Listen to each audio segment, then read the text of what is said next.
So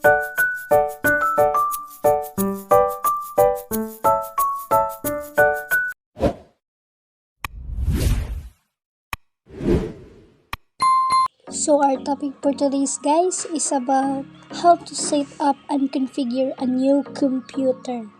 Physical setup, cables and ports. If you purchase a laptop, this part is easy. Simply plug the laptop into an electrical socket with the included AC adapter and let it charge. You can even use the laptop while it is charging. For how to hook up a desktop computer, there are a few more steps involved, but nothing too difficult. Below is a picture of the various ports that are on desktop computers. Computer models do vary and your computers might be missing any of the ports, including in the picture. However, all computers have combination of the ports shown, and it is beneficial to familiarize yourself with them even if your current computer does not have them all. This is the computer ports identification. So as you can see guys, there's a serial port, parallel port, PS2 port, games port, Ethernet RJ45, modem RJ14, VGA port, S-Video, HDMI, digital video interface, DVI, mini DVI, micro DVI.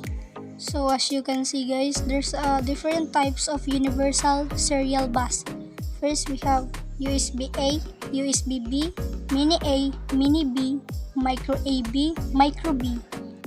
SPDIF, digital audio. First we have audio mini jack sockets, microphone, stereo line in, stereo line out, right to left, center subwoofer. In the other side of the box, as you can see, there's a firewire link. In the third box, as you can see, there's a IEC power connectors.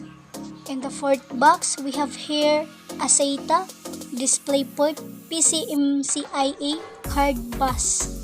The main ports and cables you will need for basic use are the power connector. Monitor display will be one of these: DVI, VGA, HDMI, and Ethernet, giving you power, monitor display, and Ethernet access respectively. Plug the cables into their associated ports. You'll almost be ready to power up the computers for the first time.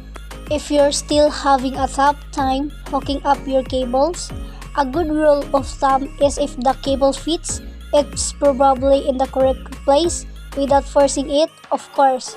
Most are designed to only fit into one type of port. Keep in mind that your monitor display cable will need to run between the monitor and the computer, and the Ethernet cable between your internet router and the computer.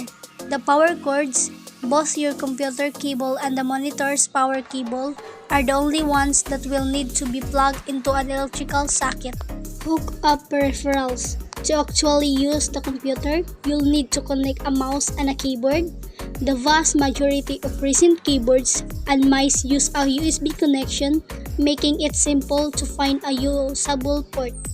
Simply plug your mouse and keyboard or their adapters, if they are wireless, into any available USB ports, and they will be ready to go. If you are using an older keyboard and mouse setup, you will need to connect them using the green and purple PS2 ports shown in the chart above. Luckily, these cables are color-coded at the ends. Simply match up the color with its corresponding port and you'll be on your way to using your new computer. Now is a good time to connect any other peripherals you may have, such as printer, copier, scanner, or speakers. Most of these items will be connected through a USB port. However, some older printers use the pink parallel port shown above. Likewise, some speakers will still use the green, pink, circular audio jack. Use the chart above along with color coding and size to get all your cables in their correct ports. Once all your cables are connected and you've double checked for accuracy, you're ready to turn on your new computer.